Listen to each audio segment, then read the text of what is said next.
follow me on Instagram, you've wondered how is it that my birth vlog went from something that should have been probably one of the happiest days to something that was one of the most traumatic times of my life. So before we get into that, let's go back to what should have been the start of a beautiful birth vlog.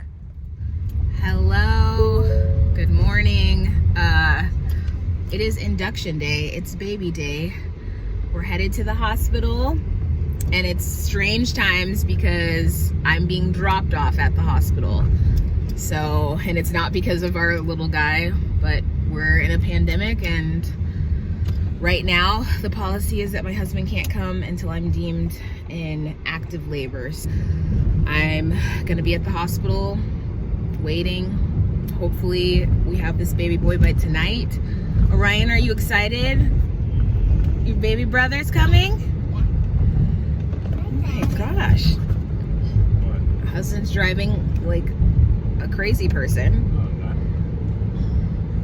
But so we're gonna head to the hospital. I'm gonna get checked in. I have to be tested for COVID. And then I will check back in with you guys. I thought, yeah, we forgot our regular camera. I was gonna make this an artistic sort of vlog, but who knows how this is gonna turn out, this birth vlog. Running late, so yeah, who knows how this birth.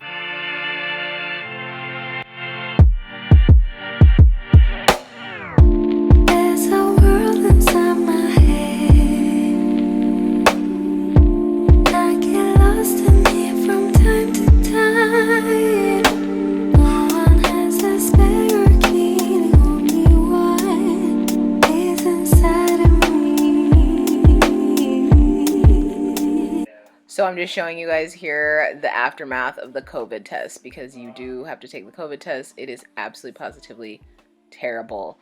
And then I'm in my first round of just monitoring and getting the gel to begin induction. So they've done the gel and I am having contractions. So we'll see. So the doctor came in and there is no progress.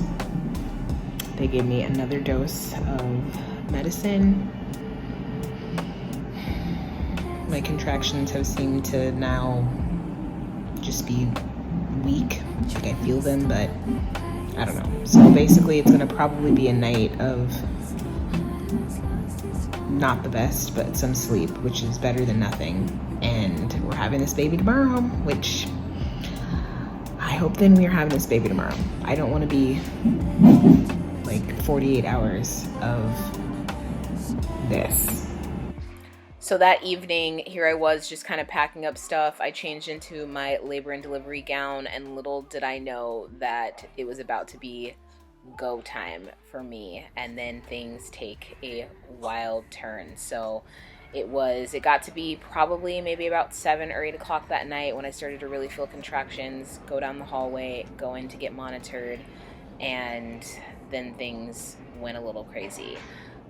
And I wanted to be able to kind of show this. I can fill you guys in on the traumatic parts right after we finish kind of all of the scenes that we got during this birth vlog, and then that's when we'll fill in all the details in between everything, and of course the aftermath that has led me to where I am right now.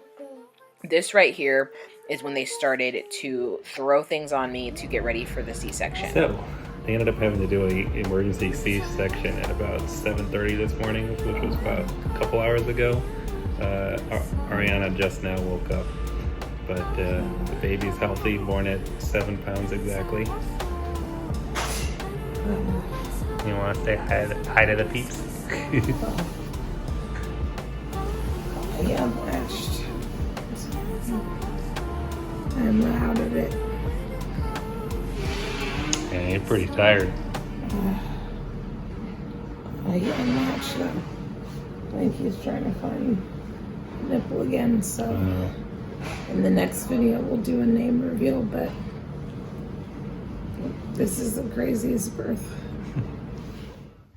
Okay, so it has been a couple days since I've been home from the hospital. I spent pretty much a little over a week in the hospital recovering. And now I'm going to tell you guys everything that's happened, because I know you guys saw on Instagram and a lot of you guys were like, what is happening to you? So here I am. And no, I did not get dolled up for this. We actually finally had our family pictures, our newborn pictures done. So I look like a human being with what you guys saw. So basically, I showed you guys where I started to get the sock and everything for them changing stuff, the compression socks for the emergency C-section. Let me kind of rewind a little bit back to what I couldn't film in that. So I went for monitoring the second time around, where I started to feel like, okay, it's go time, it's labor. I was having really, really intense contractions, and I was like, please check me, because basically it was at like 1, right? Maybe they were even just being generous to give me a 1 when I got induced. I wasn't progressing that first round. The second time they gave me the gel, I don't think I was even in my room for even a couple hours when I was like, I need to get checked and stuff. I was back there and I was like, can you check me? Because I mean, the contractions were so intense. And I was just like, this is too much. She checks me and I was, she goes, you're still at like a 1. And I was like, you gotta be kidding me. And then next thing you know, within 10 minutes, she's like checking me again. She's like, okay, maybe like a 2. And within that hour, I jumped from a 1 to a 4. Finally, it was active labor. And so your husbands and stuff can't come until you're considered active labor, which is 4 centimeters for them and in labor. So I text Sean quickly to say, okay, it's time for you to get ready to come. I called to our friend Elsa, who was going to watch Orion. All this is like middle of the night. Like it was some god awful time in the middle of the night, like 3 o'clock in the morning or something like that. And so she was headed to my house to watch Orion so that then Sean could leave to come and be with me. Literally in the span of just calling them within that 30 minutes, she checks me again. She goes, now you're at a 6. And then I kind of stalled out. And what I noticed was she came in, and anybody who's been pregnant or you've had those monitoring, or like when I showed earlier in the video, you know, you have a monitor that's monitoring your contractions, and then you have a monitor that is monitoring the heart rate. She came in and she just held the 1 for the heart rate, and she kept looking at the screen and she just held it there, and she stood for an hour watching that screen and not moving and just holding it there. And I was like, everything okay? As I'm like in contractions, kind of tried moving, stuff like that. And she goes, baby's having some distress when you're having contractions, like with the heart rate. I wasn't too freaked out because I remember when I got induced with Orion and that happened, but it happened early on in the inducing, not when I was like at a 6 and stuff like that. And so I was like, okay. So they were like, you know, we're just monitoring. So she stood like that for an hour, didn't leave. Next thing you know, the doctor comes in, doctor's checking it. And as the doctor comes in, she's checking it. I want to say not even maybe 10 minutes later, Sean gets there. Sean comes in.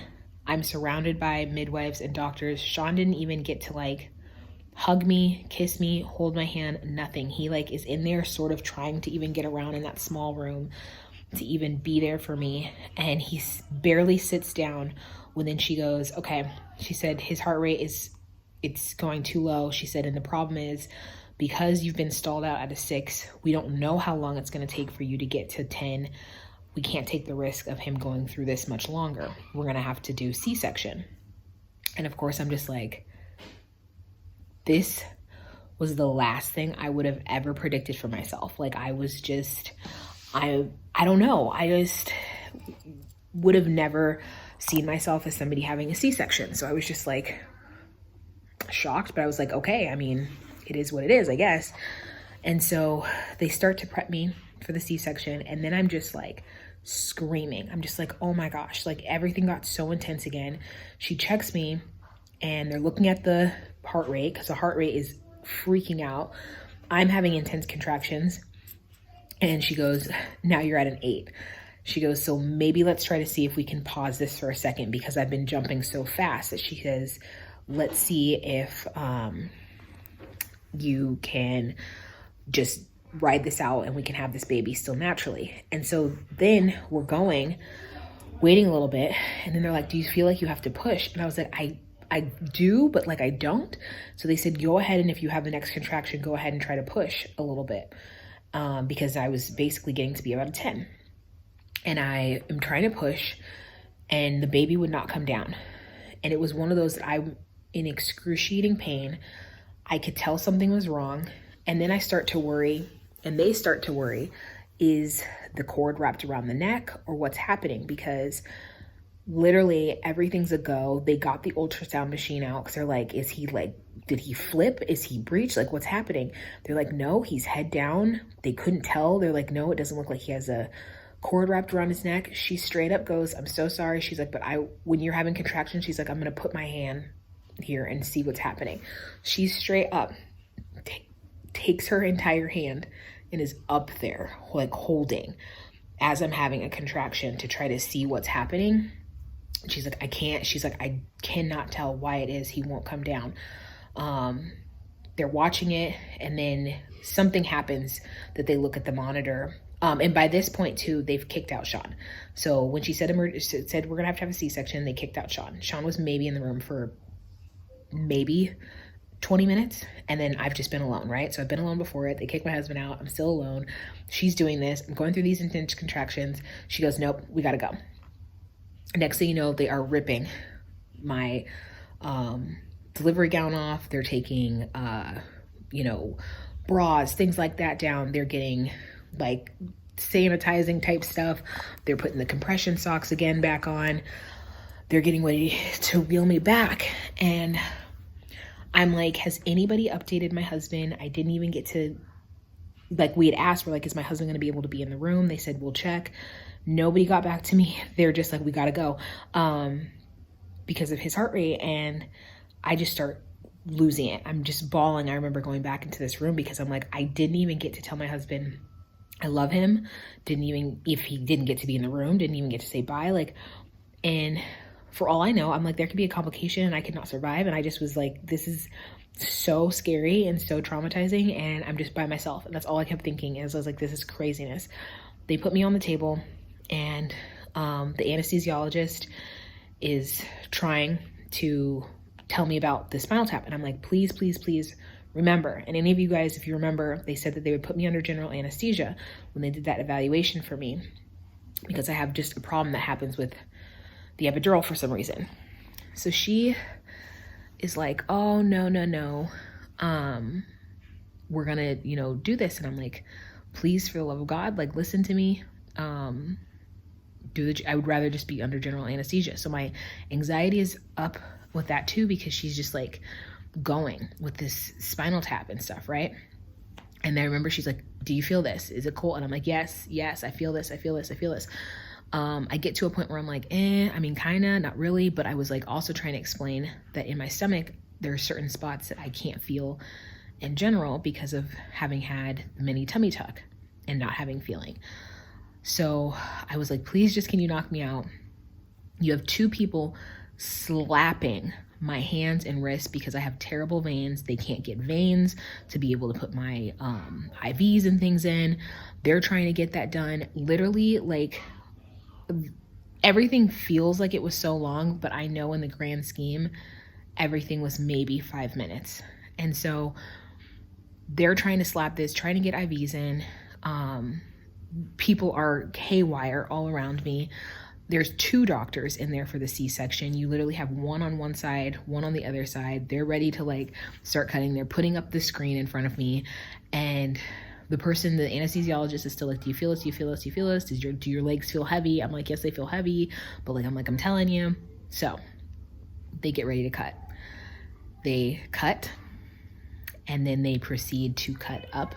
And Sean was like, I could hear you. I screamed absolute bloody murder, because guess who was not numb and could feel them cutting into my stomach and everything. So once that happened and I was screaming and was like, okay, I'm going to die, they put the mask in. Next thing you know, I was knocked out under general anesthesia. So that was pretty traumatizing. That was what I last had. And I woke up, and I remember the doctor being next to me as I woke up, and she was just like, you're okay.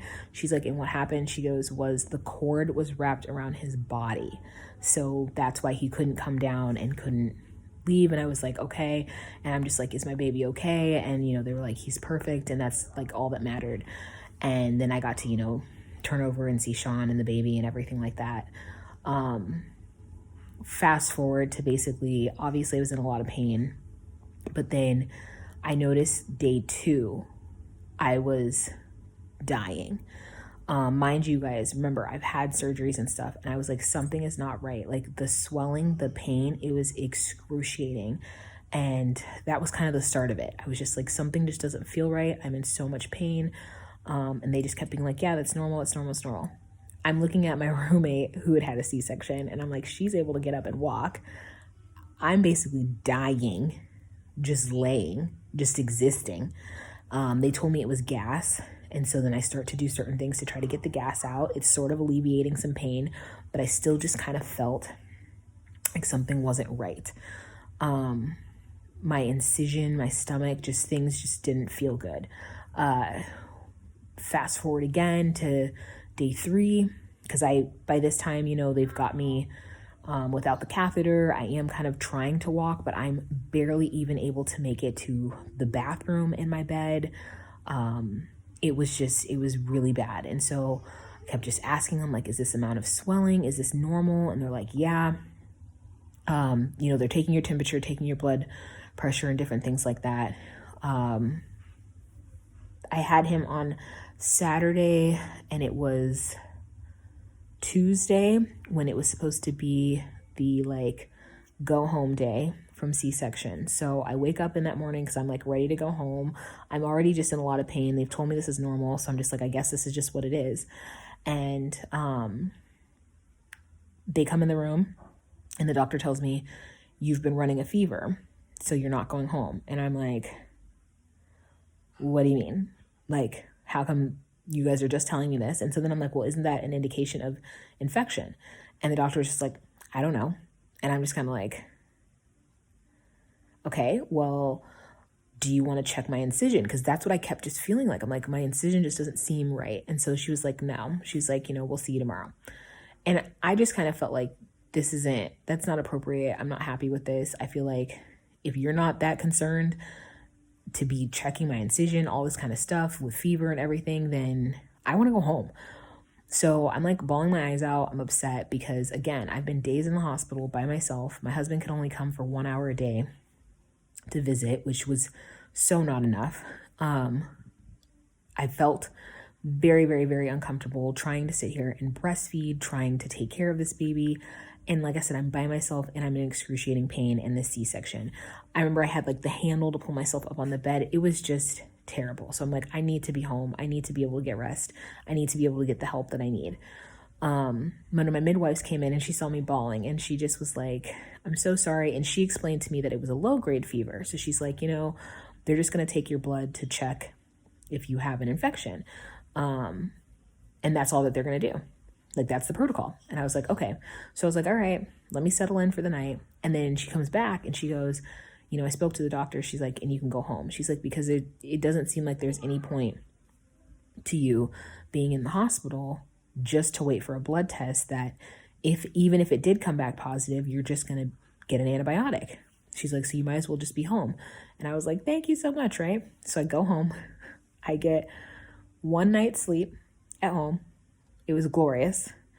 I come back the next day to the hospital because that was the condition, is come back the next day to the hospital to take my blood and everything. So I come back that next day, they take my blood. I'm still in a lot of pain, a lot of discomfort, but I think mentally I just felt better.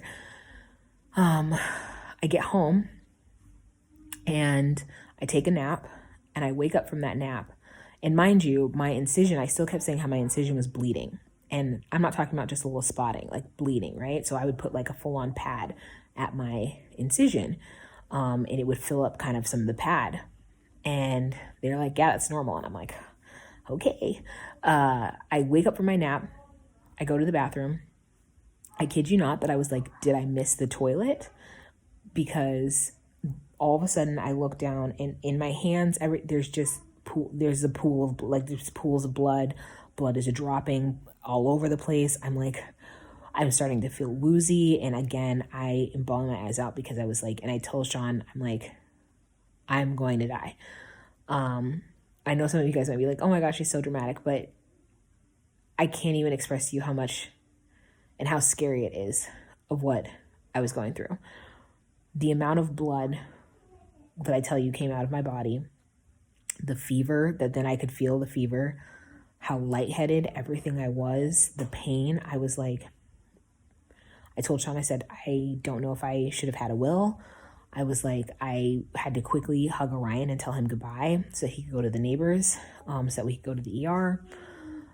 And I was so scared. I was just like, this could be it. Like, I'm going to have this ridiculous complication after, giving birth, and I'm not going to make it. And so we get to the hospital. They take me back. So I have this pad that I've put over there. They take me back. They check in my uterus, and she goes, it looks like you have the start of a uterine infection. They look at my blood work that had come back, and they said, it does infection that's going on. The incision, though, literally they cleaned it up, and they still say it's not that bad. And I'm like, there's no way this could be okay to be bleeding this much, right? So anyways, they send me back because they say, you're going to have to be admitted because I have an infection. And especially with being uterine infection and stuff like that. They said that they could see too, like, clots and stuff in there that were trying to pass. And I was like, who you telling? Because I'd had some clots and things. So I go back. They check my fever and things like that again. And the other doctor comes. And then again, just from moving from one room to the other room, blood soaked the gauze. And they were like, whoa, okay. They were like, this is bad, because it was hot to the touch, my incision, everything, a marker of infection, right? So anyways, they let Sean, thankfully, stay that night with me in the hospital, because I was like, there's no way I can do all of this and have a newborn baby with me, and I'm basically dying. Like, so they let Sean stay with me, which was really great and really helpful. But then Sean obviously had to go home because we have Orion, and he needed to take care of Orion, which was okay. They started me on rounds of antibiotic in my IVs. There was funny things that happened with my IV in terms of the fact that, again, I have really bad veins. I ran out of veins. Literally, it took hours to get an IV. They had to call an anesthesiologist to get an IV in me. Like, it was a mess. But long story short, I spent the next 3-4 days in the hospital of them giving me continuously rounds of antibiotics in my IV, taking my blood every day, having to go and then physically push on my stomach and push the wound to let all of the blood and fluid build up in my stomach out. They cut open some of my stitches so that it could drain more.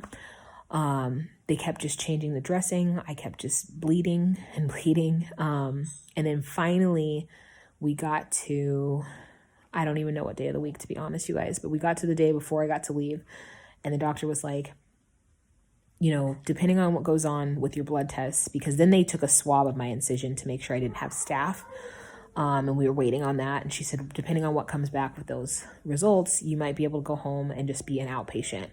And so I was holding on to hope, but I also wasn't holding on to hope for that.